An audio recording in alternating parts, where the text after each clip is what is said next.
Bonjour, alors comme promis on continue sur les vieilleries en maquette Gundam.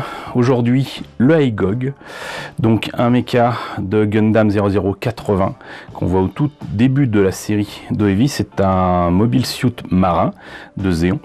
Je vous l'ai déjà présenté dans sa version High Grade Universal Century.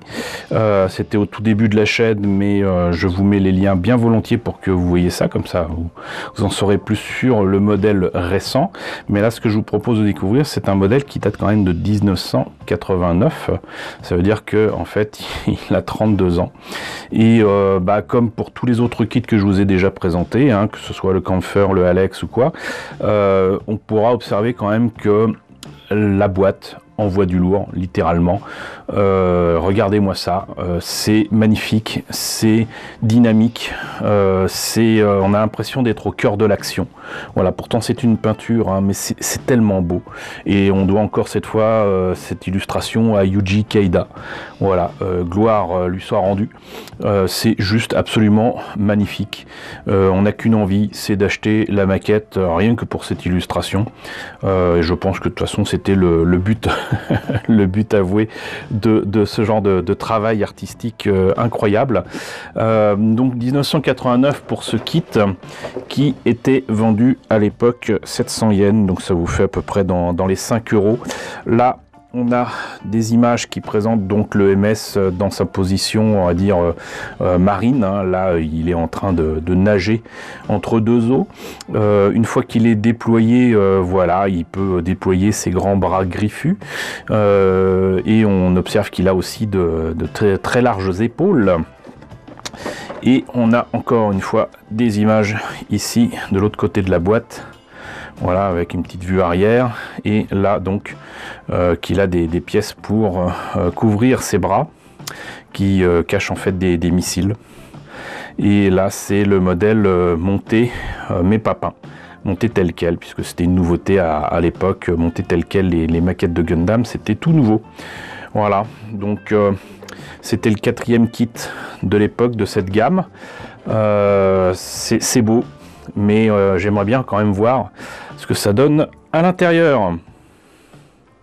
Alors c'est rigolo parce qu'ils ont gardé du coup l'illustration donc dans ce sens là, mais on doit quand même ouvrir la notice comme ceci, donc on passe de ce sens là à celui-là. Là on a donc du coup, je vais peut-être dézoomer un petit peu, on a l'histoire du Aigog qui est donc dérivé, c'est un modèle expérimental si j'ai bien compris, dérivé de celui-ci qu'on voit effectivement dans la série originale, mais on observe que bon, il a des épaules quand même beaucoup plus larges, il est beaucoup plus trapu, les pieds sont plus palmés qu'autre chose, et les bras je pense s'étendent beaucoup plus loin. Donc là on voit le missile qu'il a au bout du bras et j'allais dire le cockpit, hein, mais c'est ça, ces thrusters qu'il a donc dans le dos, ces boosters qu'il a supplémentaires qui lui permettent très certainement d'avoir une belle autonomie donc dans l'eau. Là les fameux containers qui se déploient et qui permettent de sortir donc ce gros missile qui fout tout en l'air dès qu'il sort de l'eau. Ce qui est une très très belle trouvaille, franchement, tactiquement parlant, je trouve ça quand même extraordinaire de penser à effectivement dégager le lieu, j'allais dire, d'amérissage de ce mobile suit, et enfin donc ces espèces de griffes qui cachent une autre arme létale dans son bras, dans ses bras même. Ici, nous avons donc les pièces en présence. Il y a quand même pas mal de grappes, hein. On en a quand même 5, 6 si on compte la toute petite grappe avec l'unique pièce transparente qui est certainement le mono-eye. Ici donc on a le travail sur les bras qui sont articulés mais moins que le high grade, là c'est clair. Ici on a donc les avant-bras avec l'arme, mais surtout ce qui permettra de mettre les griffes. Ici les épaules, le reste de l'articulation du bras. Là donc on place les griffes et le missile. Les épaules, on fait la même chose pour le second bras. On s'attaque ensuite aux pieds, aux jambes. Là, le container, visiblement, à l'époque du moins, nécessitait donc d'être articulé. Il fallait le changer pour mettre ça à la place des bras.